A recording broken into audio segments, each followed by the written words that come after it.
La Academia de Ciencias Naturales de Filadelfia recibió una carta urgente en marzo de 1863 que pondría en duda todo lo que sus miembros creían sobre el intelecto humano. La carta describía a una niña de color de 9 años en un campamento de contrabando humano, un refugio para personas esclavizadas que habían escapado, a las afueras de Alexandria, Virginia. Según el informe, la niña podía recitar libros de medicina completos después de escucharlos una sola vez, resolver complejas ecuaciones matemáticas sin instrucción y hablar latín con fluidez a pesar de no haber recibido jamás educación formal. El investigador principal de la academia, el doctor Samuel Caldicott, desestimó inicialmente la historia como simple propaganda abolicionista. Pero cuando 3 oficiales militares distintos confirmaron el relato y añadieron que la niña había corregido los errores de medicación de un médico del campamento y salvado la vida de 2 soldados, Caldicott se obsesionó con demostrar que aquello era imposible. Según sus diarios privados, descubiertos décadas más tarde en una sección sellada de los archivos de la academia, lo que encontró en aquel campamento lo obligó a destruir años de su propia investigación y desaparecer por completo de la vida pública. Antes de continuar con la historia de Eliza Davis y del científico que intentó explicarla, quiero preguntarte algo.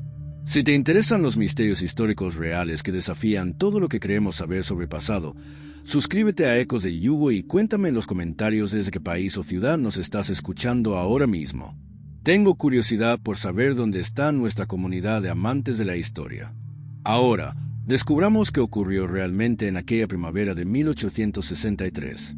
Los campamentos de contrabando que rodeaban Alexandria, Virginia, a inicios de 1863 eran monumentos al caos y a la esperanza entrelazados.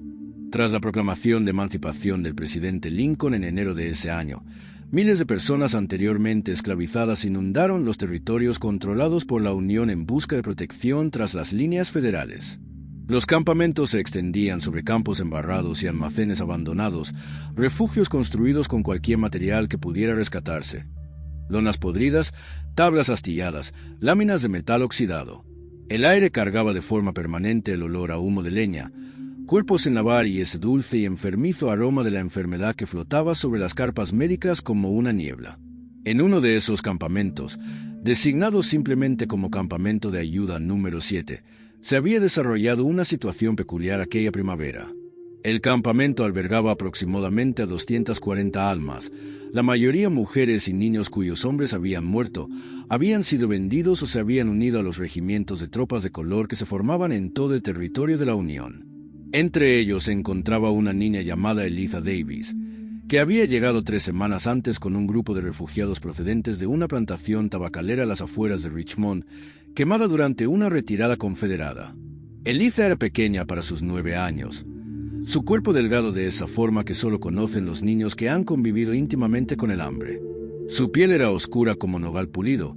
Su cabello se mantenía en trenzas apretadas bajo un descolorido pañuelo de algodón. Poseía el tipo de rostro que podría haber pasado inadvertida en cualquier otro contexto.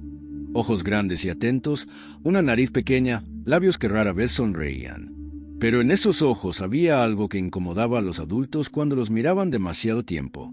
Eran ojos que absorbían todo, que parecían estar constantemente calculando, midiendo, registrando. La primera persona en notar las habilidades peculiares de Eliza fue el teniente James Carmichael, un joven oficial de Massachusetts asignado a la administración del campamento. A Carmichael se le había encargado realizar un censo de los habitantes, registrar nombres, edades aproximadas, lugares de origen y cualquier habilidad útil. Era un trabajo tedioso, hecho aún más difícil por el hecho de que muchos refugiados eran analfabetos y estaban traumatizados. Sus historias salían a la luz en fragmentos y contradicciones. Cuando Carmichael llamó a Eliza Davis, la niña se acercó a su improvisado escritorio con la mirada baja, como se esperaba de ella. Su tutora designada, una mujer mayor llamada Ruth, que había viajado con ella desde Richmond, se mantenía cerca, de pie, con una actitud protectora. «¿Nombre?», preguntó Carmichael, con la pluma en alto. «Eliza. Señor». Su voz apenas era un susurro. «¿Apellido?». «Davis, señor». Era el nombre del amo. «¿Edad?». «9 años, señor». «Nací en la primavera del 54». Carmichael continuó con sus preguntas de rutina, pero algo lo hizo detenerse. Sobre su escritorio había un libro que había estado leyendo esa mañana. Gray's Anatomy, un texto de medicina que estudiaba para entender mejor las enfermedades que devastaban el campamento. El libro estaba abierto en una ilustración detallada del corazón humano, con sus cavidades y vasos sanguíneos etiquetados en latín. Los ojos de Liza se habían fijado en la página con un hambre inconfundible. ¿Sabes leer, niña?, preguntó Carmichael, aunque creía saber la respuesta. En todo el sur, enseñar a leer a una persona esclavizada había sido ilegal, castigado con azotes o algo peor. Eliza no respondió de inmediato. Ruth se movió, incómoda, detrás de ella. «Está bien», dijo Carmichael con más suavidad. «Ahora eres libre. Nadie te castigará por aprender aquí». «No, señor. No sé leer», susurró Eliza. «Pero puedo ver los dibujos». «¿Y qué ves?» El dedo de Eliza se acercó a la página, luego se retiró, como si tocarla pudiera quemarla. «Ese es el corazón, señor. La aorta lleva la sangre desde ventriculus sinister, el ventrículo izquierdo, hacia el cuerpo. La vena cava la trae de vuelta. El lado derecho empuja la sangre hacia los pulmones a través de la arteria pulmonaris». La pluma de Carmichael cayó sobre el escritorio. «¿Cómo conoces esos términos?» Eliza al fin alzó la mirada y en sus ojos él vio algo parecido a resignación, como si supiera que su respuesta solo le traería problemas. El hijo del amo estudiaba para ser doctor, señor, antes de la guerra. Leía en voz alta sus libros para poder memorizarlos mejor. Yo limpiaba su cuarto mientras él estudiaba. ¿Y memorizaste terminología médica solo por oírla? Recuerdo todo lo que escucho, señor. Cada palabra. Carmichael pasó la hora siguiente poniendo a prueba aquella afirmación. Llamaba a varios refugiados para que hablaran en presencia de Liza y luego le pedía que repitiera lo que habían dicho. Ella reproducía las conversaciones palabra por palabra, incluyendo el acento y la pronunciación, incluso cuando hablaban en alemán o francés. Cuando él le leía fragmentos de su texto de medicina, ella podía recitarlos sin error, incluyendo complejas descripciones anatómicas que no tenía forma de comprender, o que, al menos, él creía que no podía comprender. Pero lo que ocurrió después fue lo que realmente inquietó a Carmichael. Le pidió a Eliza que explicara lo que significaban aquellos párrafos. Y ella lo hizo, no con la torpeza de quien repite algo memorizado, sino con verdadera comprensión. Describió el sistema circulatorio, la función de los órganos, el proceso de la respiración. Usaba correctamente la terminología médica y explicaba conceptos que debería haber tomado años de educación formal entender. Cuando Carmichael mencionó que uno de los médicos del campamento estaba desconcertado por los síntomas de un paciente, Eliza hizo 3 preguntas sobre el caso y luego sugirió que el hombre probablemente sufría de pleuresía complicada por desnutrición y recomendó un protocolo de tratamiento específico. El diagnóstico resultó correcto. El tratamiento funcionó. En menos de una semana, el informe del teniente Carmichael llegó a su oficial al mando y luego subió por la cadena de mando hasta el Departamento de Guerra en Washington. En el clima político febril de 1863, con el resultado de la guerra aún incierto y la pregunta de qué hacer con millones de personas libertas convirtiéndose en un problema urgente, Eliza Davis representaba algo potencialmente explosivo. Una prueba viviente de que las teorías raciales que justificaban la esclavitud eran científicamente falsas.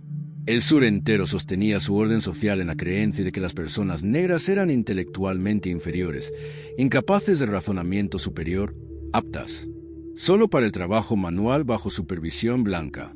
Incluso en el norte, muchos científicos, y no pocos abolicionistas, aceptaban en gran medida esa idea, aunque la atribuían a la falta de educación, no a una supuesta inferioridad innata. Pero una niña de color de 9 años que podía igualar o superar la capacidad intelectual de hombres blancos educados, una niña cuyas habilidades parecían trascender la cognición humana normal. Aquello era diferente. Aquello era peligroso. El doctor Samuel Calicut recibió la solicitud del Departamento de Guerra el 3 de abril de 1863. Tenía 47 años.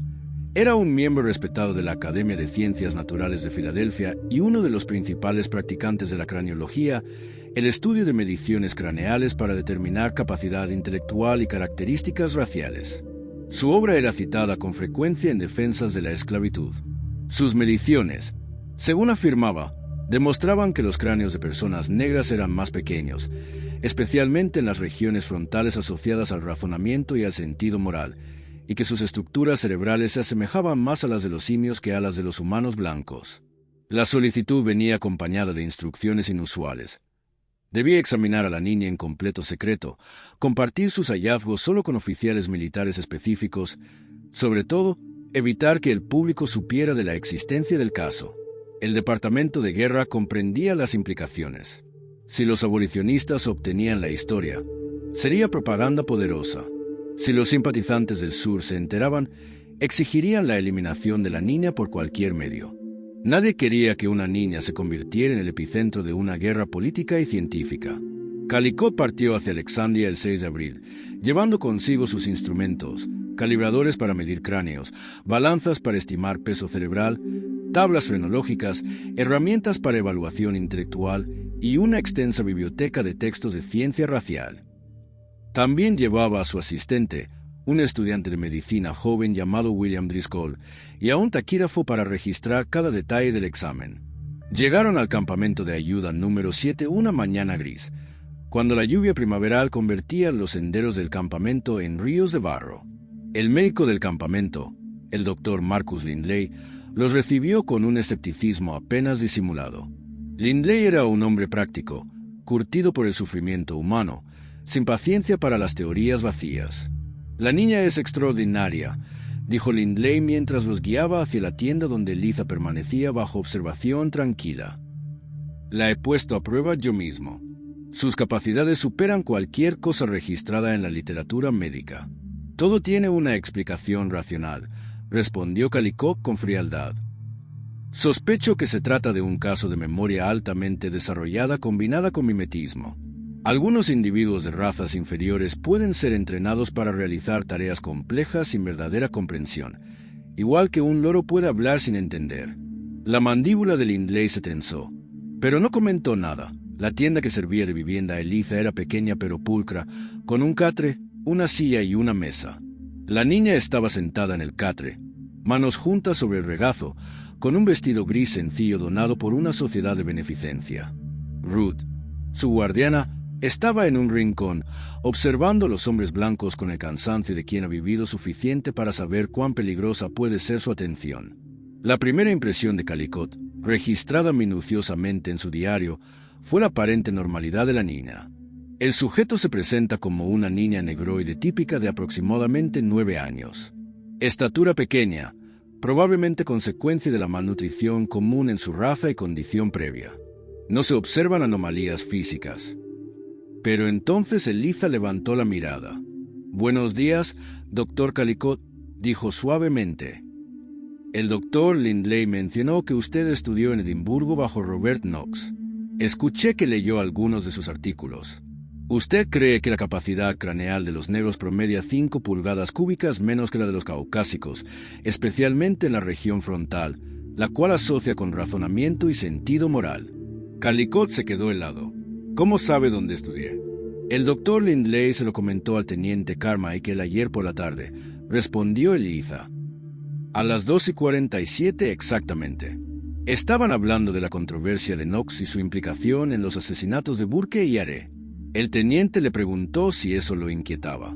Usted respondió: la ciencia debe separarse del escándalo. Era imposible. La conversación había ocurrido exactamente así, exactamente a esa hora, pero había tenido lugar a más de 180 metros de donde Eliza se encontraba. «No pudiste oírnos», insistió Calicut. «El sonido viaja bien en campamentos como este, señor», respondió ella.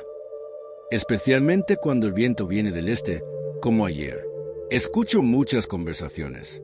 Durante las siguientes 6 horas, Calicut llevó a cabo el examen intelectual más riguroso de su carrera. Comenzó con pruebas de memoria, lecturas en latín, griego, francés, textos médicos, argumentos filosóficos, ecuaciones. Ella lo repetía todo con exactitud absoluta. Luego pasó a comprensión y análisis, Kant, Hegel, Euclides. Eliza no solo entendía lo que escuchaba, sino que cuestionaba, corregía, planteaba inconsistencias y desafiaba suposiciones médicas que él jamás había pensado en poner en duda. Más tarde, Lindley tocó una secuencia compleja en violín. Si bemol, re, fa sostenido, la, do, mi bemol, dijo Eliza inmediatamente. The Requiem de Mozart, Confutatis Maledictis, compases 43 al 48, pero tocó el fa un cuarto de tono más bajo. Lindley casi dejó caer el arco. Eliza recordó haber escuchado esa pieza 2 años antes, una sola vez, en la plantación. Para las 6 de la tarde, hasta el joven Driscoll estaba pálido. Señor, esto va más allá de cualquier caso en la literatura. Y entonces comenzó el examen físico. Callicott midió el cráneo de Eliza, analizó cada protuberancia, revisó sus reflejos, visión, audición. Todo normal. No había absolutamente nada que explicara lo que estaba presenciando. Quizá las teorías están equivocadas, susurró Driscoll. Las teorías no pueden estar equivocadas, replicó Callicott con dureza. Pero incluso mientras hablaba, sabía que era mentira. Callicott había dedicado toda su carrera a construir un marco científico que demostrara la inferioridad intelectual de las personas negras. Ese marco se sostenía sobre la premisa de que dicha inferioridad era innata, biológica, inmutable. Pero allí, sentada frente a él, estaba una niña negra de 9 años, sin educación formal, criada en las condiciones más brutales de la esclavitud, que poseía una capacidad cognitiva superior a cualquier ser humano que lo hubiese examinado jamás. Si ella era posible, ¿qué más era posible? ¿Cuántas personas esclavizadas podrían haber tenido talentos extraordinarios suprimidos por un sistema diseñado para impedir su desarrollo? ¿Cuántos científicos, médicos, matemáticos, artistas, líderes habían sido destruidos antes siquiera de tener oportunidad de existir? Y si las teorías sobre la inferioridad intelectual negra eran falsas, ¿qué decía eso sobre la legitimidad científica de la esclavitud misma? Aquel pensamiento lo aterrorizó más que cualquier fantasma. Esa noche, en el campamento, Callicott no pudo dormir. El relámpago silencioso de la duda lo atravesaba sin descanso. A medianoche, escuchó algo extraño. Una voz joven, femenina, hablando latín con pronunciación perfecta. La siguió hasta la tienda médica. Allí vio a Eliza de pie junto al catre de un soldado que deliraba por una infección severa. El doctor Lindley y 2 camilleros agotados estaban presentes. El drenaje es purulento y maloliente, decía Eliza con voz firme y analítica. Indica infección anaerobia. Lo describen los textos. Clostridium perfringens, aunque todavía no le ponen nombre. Produce gas en el tejido. Se puede sentir el crepitus aquí. Eliza señaló la pierna del soldado con precisión clínica. El tejido está muriendo. Gangrena. Lo sabemos, respondió Lindley con cansancio. Vamos a amputar por la mañana. Será demasiado tarde. La infección está avanzando hacia el torrente sanguíneo. Vean las líneas rojas, linfangitis. Para la mañana será sistémica. La amputación no lo salvará. Entonces morirá, dijo Lindley. Quizá no. Eliza se dirigió al armario de suministros médicos. Usted leyó hace 2 semanas un artículo de Joseph Lister sobre el ácido carbólico. Lo propone como antiséptico. Tiene un frasco aquí. Úselo ahora. Lave la herida. Retire todo el tejido muerto, incluso si debe cortar profundo. Luego cubra con vendajes empapados en carbólico. Podría detener la infección antes de que llegue al corazón. Eso es una locura, murmuró uno de los camilleros.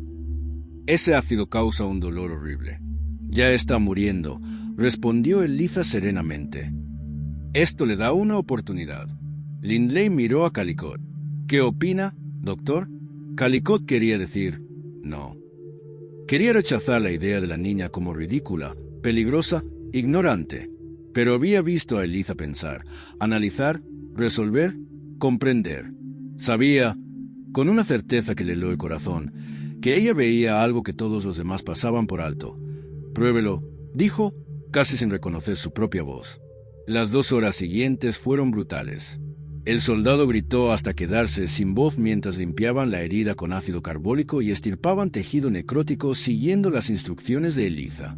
Finalmente, vendaron la pierna y esperaron. Al amanecer, la fiebre había bajado. Las líneas rojas habían dejado de avanzar. El soldado viviría. Conservó la pierna. Se recuperaría. Eliza había salvado su vida usando un tratamiento que la medicina no aceptaría ampliamente hasta 10 años después. Esa misma mañana, Callicott inició un informe preliminar para el Departamento de Guerra. Su mano temblaba al escribir. El sujeto demuestra capacidades cognitivas que exceden la comprensión científica actual. La memoria parece ser eidética y absoluta. El razonamiento y la comprensión funcionan a un nivel incompatible con su edad, educación y categoría racial. Se detuvo antes de escribir la siguiente frase. Debe determinarse si. ¿Determinar qué? Si toda su carrera había sido un error, si la teoría de la inferioridad racial era un edificio construido sobre prejuicios disfrazados de ciencia, si esa niña era la prueba viviente de que la esclavitud era una mentira sostenida por hombres brillantes que se negaban a ver. Driscoll apareció en la entrada. Señor, llegaron nuevas órdenes del Departamento de Guerra. Las instrucciones eran claras, frías, aterradoras. Continuar las pruebas. Determinar el alcance de las habilidades. Identificar limitaciones. Evaluar posibles aplicaciones. Mantener secreto absoluto. La niña no debía interactuar con nadie no autorizado. Bajo ninguna circunstancia permitir que su existencia se hiciera pública. Calico comprendió instantáneamente la implicación oscura. No buscaban entenderla. Buscaban controlarla. Eliza Davis no era para ellos una niña extraordinaria. Era un recurso, una amenaza, un arma. Y no sería libre jamás. Las semanas siguientes se convirtieron en un tormento silencioso para Eliza y para Calicut. Bajo órdenes directas del Departamento de Guerra, sus pruebas se intensificaron sin descanso. Llegaron más investigadores, todos obligados a guardar secreto absoluto. Evaluaron a Eliza matemáticas, astronomía, lingüística, biología, química, historia, filosofía, música y arte. En cada campo, ella superaba cualquier expectativa humana. Podía calcular posiciones astronómicas sin instrumentos, hablar idiomas que había escuchado una sola vez, identificar compuestos químicos por su olor, memorizar libros completos tras una lectura, resolver problemas que habían tomado años a matemáticos profesionales, pero cada prueba la desgastaba. Eliza adelgazó. Su mirada perdió brillo. Dormía poco. Ruth, su guardiana, notaba que las pesadillas aumentaban. Ella recuerda todo, señor, le dijo Ruth al doctor Lindley. No solo lo bueno, sino cada latigazo, cada grito, cada niño vendido, cada mujer llevada a la fuerza a la casa del amo. Ella no puede olvidar como los demás. Todo se queda ahí, vivo, fresco, como si estuviera pasando otra vez. Aquel comentario persiguió a Calico como un fantasma. Él había tratado de estudiar a Eliza como un fenómeno científico, pero ella era una niña que cargaba el peso de un pasado que ningún ser humano, y mucho menos un infante, debería recordar con tanta claridad. A comienzos de mayo, algo cambió en el campamento. Soldados moviéndose en formación. Oficiales reunidos en privado. Rostros tensos. Hubo una redada confederada anoche, informó Lindley. A unas 20 millas al sur. Atacaron otro campamento de contrabando. Lo incendiaron. Mataron o capturaron a todos. ¿Por qué atacarían un campamento así?, preguntó Driscoll, horrorizado. Lindley tardó un momento en responder. Porque corren rumores sobre la niña. Hemos intentado mantenerlo en secreto, pero la información viaja. Algunos dicen que existe una niña negra con poderes imposibles. Los simpatizantes del sur quieren eliminarla antes de que los abolicionistas usen la historia como propaganda. Los confederados quieren capturarla para demostrar que todo es mentira. Y el gobierno de la Unión, bueno, ellos no saben qué hacer con ella. Esa noche, Calico tomó una decisión que cambiaría su vida. Entró a la tienda de Eliza. No llevaba instrumentos. No llevaba cuadernos. Ya no era un científico ante un sujeto de estudio. Era un hombre enfrentado a su propia conciencia. La tienda estaba apenas iluminada por una vela. Ruth dormía en un rincón. Eliza estaba sentada en su catre, leyendo un pequeño manual escolar desgastado. Ella levantó la vista sin sorpresa, como si hubiera sabido que vendría. Eliza, dijo él con una voz que casi no reconocía. Necesito preguntarte algo. ¿Sabes lo que eres? ¿Lo que tus habilidades significan para toda esta gente? La niña cerró el libro con cuidado. Sé que soy peligrosa, señor. Por eso todos tienen miedo. No eres peligrosa. Eres extraordinaria. Ella negó con la cabeza. Señor, para una niña negra, ser extraordinaria es lo mismo que ser peligrosa. Aquella frase le atravesó el pecho. Cuando alguien como yo es extraordinaria, continuó ella, se convierte en un problema. O demuestra cosas que la gente no quiere creer, o se convierte en algo que la gente quiere poseer. Entonces contó una historia que Calicut nunca olvidaría. El hijo del amo tenía un perro de caza excepcionalmente inteligente. Un visitante quiso comprarlo. El amo se negó. Días después, mataron al perro. Algo tan valioso y tan inteligente, dijo el padre, sería robado tarde o temprano. Mejor acabar con ello pronto que dejarlo sufrir. Eliza guardó silencio. Creo que eso quieren hacer conmigo, señor. ¿Matarte? ¿Usarme hasta que me rompa? ¿O matarme para que nadie más me use? ¿Qué deseas tú? Preguntó Calicut finalmente. Eliza tragó saliva. Su voz se volvió apenas audible. Quiero olvidar, señor. Solo un día. No recordar cada dolor, cada grito, cada cosa que vi. Quiero ser una niña normal, no una memoria viviente. El científico sintió como se le quebraba algo en lo más profundo. No puedo darte el olvido, susurró. Pero puedo darte algo más. Ella lo miró, incrédula. Puedo ayudarte. Puedo intentar protegerte. Sacarte de aquí. Ocultarte. Darte una vida donde tus habilidades sean solo tuyas, no un instrumento para los demás. Aunque eso destruya su carrera, señor. Mi carrera se construyó para demostrar que personas como tú eran inferiores, respondió con amargura. Después de conocerte, no mereces seguir existiendo. Eliza tardó unos segundos en responder. Entonces, ¿me ayudará a ser solo Eliza? Sí, prometió él. Haré todo lo que pueda. Y en ese momento, ambos sabían que lo que estaba por venir sería peligroso. Pero era la única esperanza que la niña tenía. Durante los 3 días siguientes, Calicut trabajó en silencio y con un miedo creciente para construir un engaño capaz de salvar a Eliza. Con el mismo rigor con el que había construido sus teorías raciales, ahora las demolía en secreto. Preparó un informe completamente falso para el Departamento de Guerra, redactado con precisión quirúrgica. El sujeto presenta una memoria desarrollada, aunque no excepcional. Su comprensión es limitada. No demuestra capacidades que desafíen el entendimiento actual sobre la inteligencia de su raza. Una mentira absoluta, pero una mentira cuidadosamente diseñada para que pareciera una decepción científica, no una ocultación deliberada. Un informe hecho para cerrar el caso, evitar más investigaciones, desinflar el interés militar. Cuando Lindley leyó el borrador, lo miró con una mezcla de respeto y tristeza. Esto es exactamente lo contrario de lo que vimos, dijo. Lo sé, pero es lo que necesita para vivir. Está sacrificando su carrera, doctor. Estoy sacrificando una mentira, respondió Calicut. Una que yo mismo ayudé a construir. La decisión estaba tomada. Con el informe presentado y aceptado, Calicut procedió con la parte más difícil. Sacar a Eliza del alcance del gobierno militar. Movió dinero, favores y contactos. Les consiguió identidades falsas. Eliza pasaría a llamarse Sarah Michie, hija huérfana de negros libres de Maryland. Ruth seguiría como su tutora. El destino elegido. Una escuela cuáquer en Pensilvania. Una comunidad reconocida por su compromiso con la educación y la protección de personas liberadas de la esclavitud. El 24 de mayo de 1863, Eliza subió a un carro de transporte que la llevaría hacia el norte. Vestía un sencillo vestido gris y cargaba una pequeña bolsa con sus pocas pertenencias. Parecía otra niña más entre miles de refugiados de guerra. Pero cuando miró a Calicut antes de partir, había madurez, dolor y comprensión en sus ojos. Gracias por mentir en su informe, señor, dijo ella con voz tenue. Él se quedó completamente quieto. ¿Cómo? ¿Lo supiste? ¿Lo leí? Respondió con naturalidad. Cuando lo dejó sobre su mesa hace 3 días. Lo recuerdo palabra por palabra.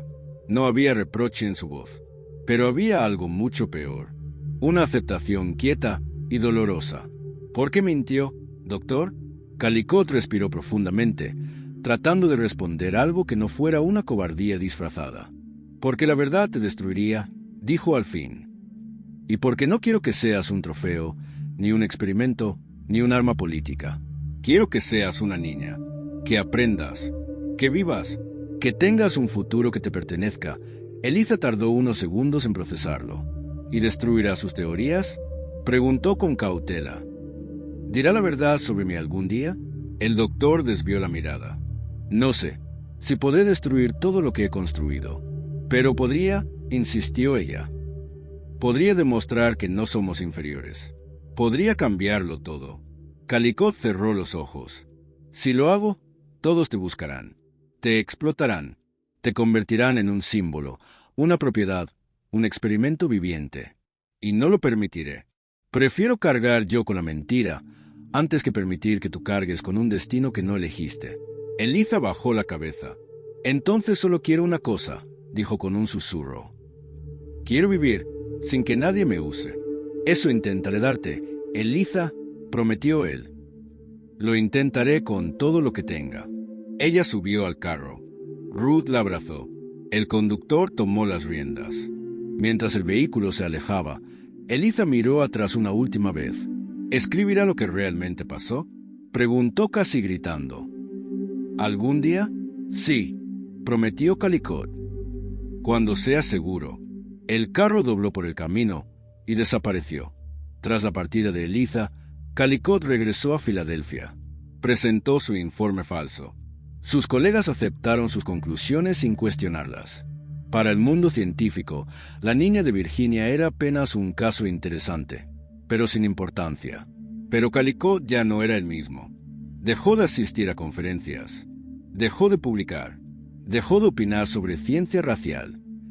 Su reputación comenzó a desvanecerse, y él lo permitió. Había elegido proteger a una niña, y ese sacrificio marcó el final de su carrera. Durante 2 años, se comunicó discretamente con la escuela cuáquera para saber de Eliza.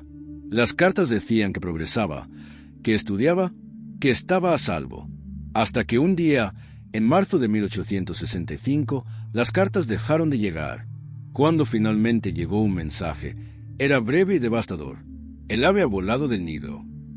Eliza había desaparecido, y el mundo se volvería mucho, mucho más oscuro. Calicut partió hacia Pensilvania de inmediato. Viajó en tren por un paisaje aún desgarrado por la guerra. Pueblos quemados, granjas abandonadas, soldados desmovilizados errando sin rumbo. 3 semanas después de la desaparición de Eliza, llegó finalmente la pequeña escuela cuáquera donde ella había vivido bajo su nueva identidad. Sarah Mitchell. Lo recibió Hannah Pembroke, la directora del lugar, una mujer firme, de espíritu inquebrantable. Pero sus manos temblaban. Sarah, Eliza, corrigió con un susurro. Desapareció el 17 de marzo. Ruth la buscó por todas partes. Nunca se habría ido sin avisarle. Llevaron a Calicut a la biblioteca donde la niña había sido vista por última vez. Un libro caído, una silla volcada, páginas esparcidas, la ventana abierta. Había señales de lucha. El constable local no había querido investigar. Niñas negras desaparecen todo el tiempo, había dicho. Pero Eliza no era una niña cualquiera. Y Calicut lo sabía. Ruth estaba destrozada. Apretaba entre sus manos una cinta azul, una de las pocas pertenencias de Eliza, como si fuera un amuleto. «Fallé, doctor», lloraba. Yo debía protegerla. Ella me decía que había un hombre mirándola. Siempre el mismo. Alto, delgado, con espejuelos. La seguía a distancia. Yo no le creí lo suficiente. Calicut le pidió que le contara todo. Las semanas de miedo silencioso. La sensación constante de ser observada. El desconocido que siempre aparecía al borde del camino. Los sueños terribles que despertaban a Eliza llorando. Ella decía que en las pesadillas la medían, le hacían preguntas, la obligaban a recordar cosas, explicó Ruth. Y lo peor era que para ella, cada pesadilla se volvía un recuerdo verdadero. No podía olvidar ni lo que soñaba. Entonces Ruth mencionó algo que hizo que el corazón de Calicut se detuviera. El día antes de desaparecer, vio a un hombre cruzar la calle y dijo: «Ese abrigo, yo lo recuerdo. Es el mismo tejido que describió el señor Driscoll una tarde en Virginia». Dijo que su hermano era sastre y lo hacía con una lana importada, azul con hilo gris. ¿Por qué habría un hombre con ese mismo abrigo aquí? Calicut sintió un escalofrío helado. Driscoll, su asistente, el único que sabía toda la verdad. ¿Habría hablado? ¿Habría vendido la información? Habría sido imprudente o deliberado. La directora Pembroke entregó entonces un objeto crucial. Una carta que Eliza había dejado bajo su colchón, envuelta en tela. Una carta escrita con su letra perfecta. Mi verdadero nombre es Eliza Davis. Tengo miedo. He visto a un hombre observando la escuela 3 veces esta semana. Toma notas. Me mira con un anteojo. Creo que viene por mí. Si desaparezco, díganle al doctor Calicut. Él sabrá quién soy. Él intentó protegerme. Tal vez no pueda esconder lo que soy. Tal vez siempre seré un blanco porque recuerdo demasiado. Firmada, Eliza Davis, llamada Sarah Michi. 11 años y 1 mes. Calicut sintió que el aire se le escapaba. Ella había sabido que vendrían. Había sabido que estaba en peligro. Había sabido que él era su única esperanza. Con renovada urgencia, investigó la biblioteca. Las marcas de forcejeo eran claras. Huellas masculinas claras junto a la puerta. Una fibra de un abrigo elegante, azul con vetas grises. No había duda. Eliza había sido secuestrada. Calicut confrontó a Driscoll en Filadelfia. El joven médico palideció al verlo entrar a su oficina. ¿Dónde está?, exigió Calicut. Dime dónde está Eliza. Driscoll tartamudeó. Negó. Lloró. Finalmente confesó. No había revelado su nombre, pero había hablado de más en un congreso en Boston. Había mencionado, borracho, que existía un caso capaz de destruir todas las teorías raciales. Había dicho que el caso estaba sellado por seguridad. Y esa información había llegado al peor oído posible. El Dr. Moonbus, un académico obsesionado con anomalías humanas. Un hombre con recursos, patrocinadores y un laboratorio privado en Maryland. No quise hacer daño, sollozó Driscoll. Solo quería que reconocieran nuestro descubrimiento. Era una niña, William. Una niña, rugió Calicut. Driscoll no pudo sostener su mirada. Un investigador privado contratado por Calicut, un ex Pinkerton llamado Marcus Webb, localizó la finca de Bass, un lugar llamado Tornil, aislado, con muros de piedra y guardias armados. Durante 2 semanas la vigilaron, y vieron, en la ventana del 3er piso, una sombra pequeña, una silueta, una niña. La operación de rescate se realizó la noche del 23 de junio de 1865. Pero cuando llegaron a la habitación, Eliza ya no estaba. Solo quedaban instrumentos científicos, un catre, un escritorio, páginas y páginas de anotaciones. Webb las recogió y las llevó a Calicut, y el doctor, al leerlas, sintió que el alma se le partía. Las pruebas habían sido brutales, incesantes, inhumanas, privación de sueño, estimulación dolorosa, sobrecarga cognitiva, test tras test tras test, y en las últimas anotaciones, una frase desgarradora. La memoria perfecta del sujeto produce deterioro mental acelerado. No distingue ya entre trauma pasado y presente. La carga emocional se vuelve insostenible. Se recomienda trasladar al sujeto a una institución adecuada. Ese fue el último registro. 3 días después, Eliza había sido removida de Tornil y se desvaneció. Desapareció de la historia. No había cadáver, no había registro oficial, no había nombre, solo rumores.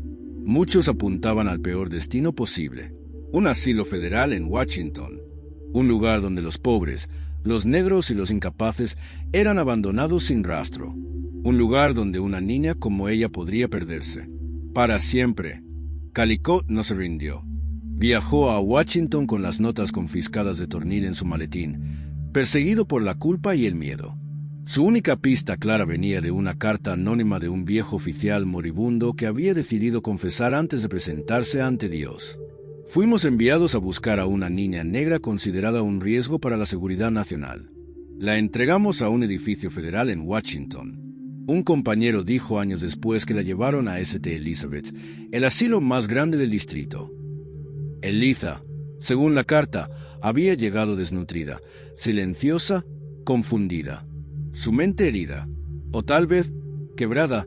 Con esa única pista, Calicut recorrió pasillos interminables de St. Elizabeth, buscando entre cientos de pacientes traumatizados por la guerra, soldados con alucinaciones, mujeres abandonadas, huérfanos sin nadie que los reclamara. Buscaba a una joven de ojos intensos y memoria imposible, pero nadie respondió a su nombre. Nadie lo reconoció. Nadie coincidía con ella de manera definitiva. Había demasiadas jóvenes negras internadas entre 1865 y 1866. Demasiados expedientes incompletos. Demasiados cuerpos enterrados en tumbas sin nombre. Eliza pudo haber sido cualquiera de ellas. O ninguna. O todas. La verdad se le escapaba como humo entre los dedos. Después de semanas, Calicut aceptó una realidad insoportable. Podía seguir buscando eternamente y aún así nunca hallar una respuesta. Quizá Eliza estaba viva, perdida detrás de un muro mental imposible. Quizá murió el primer año. Quizá vivió décadas sin que nadie supiera lo extraordinaria que había sido. Ese no saber lo perseguiría hasta su muerte. A finales de 1873, Calicut regresó a su casa en el norte del estado de Nueva York. Exhausto, envejecido, destruido, quemó toda su investigación sobre ciencia racial. Cada medición, cada tabla, cada conclusión pseudocientífica que alguna vez había defendido. Si el edificio de su prestigio se había levantado sobre mentiras, entonces debía arder por completo. Pero guardó 3 cosas en una caja sellada. Una cinta azul que Eliza llevaba en el cabello el día que se conocieron. Una página de un libro de medicina con anotaciones hechas por ella. Una carta, dirigida a quien encuentre esto, donde relataba la verdad completa sobre la niña prodigio y su fallido intento por salvarla. Ordenó que la caja fuera entregada a la Academia de Ciencias Naturales 50 años después de su muerte, con la esperanza de que, algún día, alguien escuchara la historia de Eliza. Y en 1889, el hombre que había dedicado su vida a estudiar cráneos y clasificar razas murió solo, cargando un secreto que nunca dejó de atormentarlo. Cuando la caja fue abierta en 1941, los académicos debatieron su autenticidad. ¿Había sido real Eliza Davis? ¿O era una exageración, un mito, un error de memoria histórica? Pero el silencio se impuso. Había demasiada distancia, muy poca evidencia, demasiado cómodo olvidar. Eliza se convirtió en una sombra, un rumor, una posibilidad, una niña de 9 años que pudo haber sido la mente más brillante de su siglo, y a la que la historia enterró viva. Hoy, su nombre apenas aparece en los archivos. Ninguna lápida la reclama.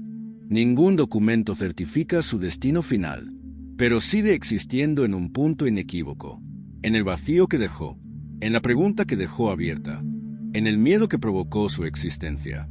¿Sobrevivió? ¿Enloqueció? ¿Fue silenciada para siempre? ¿O vivió largos años atrapada en un mundo de recuerdos que no podía apagar?